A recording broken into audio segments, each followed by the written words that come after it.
Hey guys, welcome to Tita's Red Desk, my channel about watercoloring and the things I enjoy doing in life. Remember to smile, it's good for you.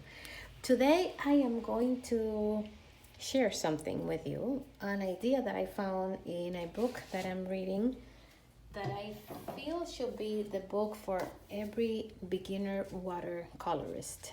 I just found out about it and I started reading it.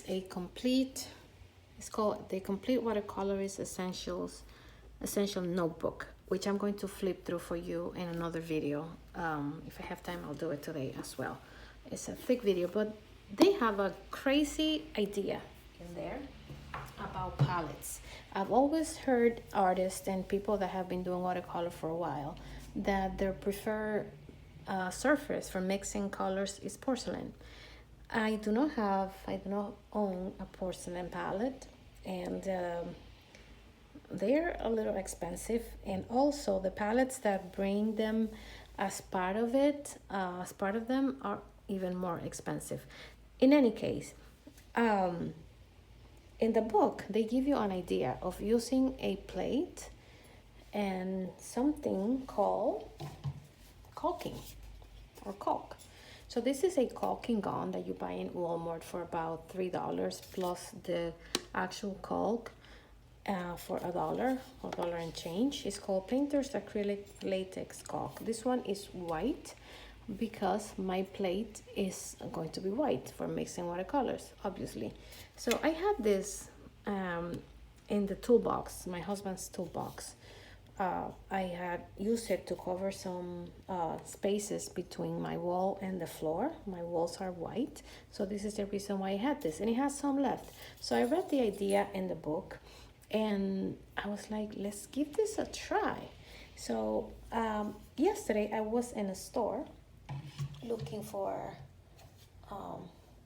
something for my friend, and I came across this plate.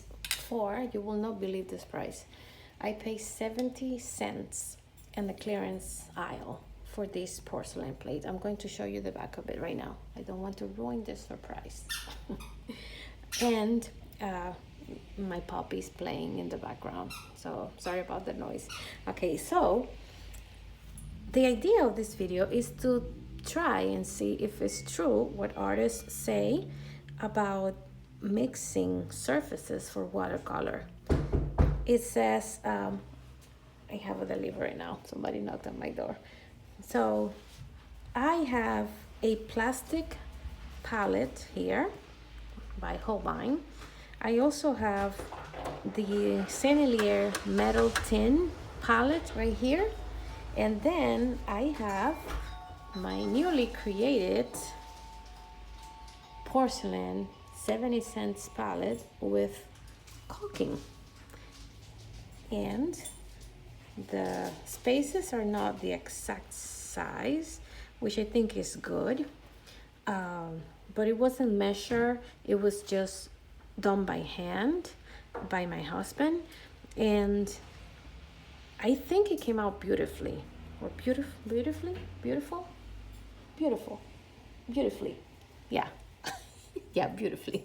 So I'm about to do a test, trying putting watercolor in all these three surfaces to see if it's true what people that know about watercolor say. So the question is, mixing surface for watercolor, plastic, metal, or porcelain? So how about we give that a try right now? I'm going to use the same paint in all surfaces and the same brush. The only thing that's changing on this test is the surface. So I'm grabbing this Holbein, the green right here, and we're going to, let's start with the metal. I'm going to bring this close enough so you can see it. So here we go. Let's drop the paint here. Paint down. Let's add water.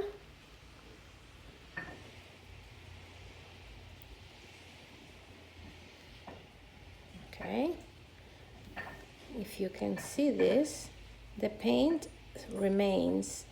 goes back to the same spot. So it accumulates in that spot. It does not spread. So what happens is when you come with your brush, you come and you grab a lot of paint, and then you have to be doing this to get rid of some paint so you can go back to your paint. So that's the thing there. So I put it there, and it goes back, slowly goes back to the original spot. So that's metal. Now let's do the same thing with plastic. I'm going to do the same thing right here. Let's bring it up.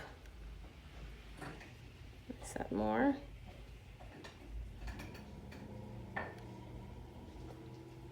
So there you go. You push it and it goes back, right back in. You push it, right back in.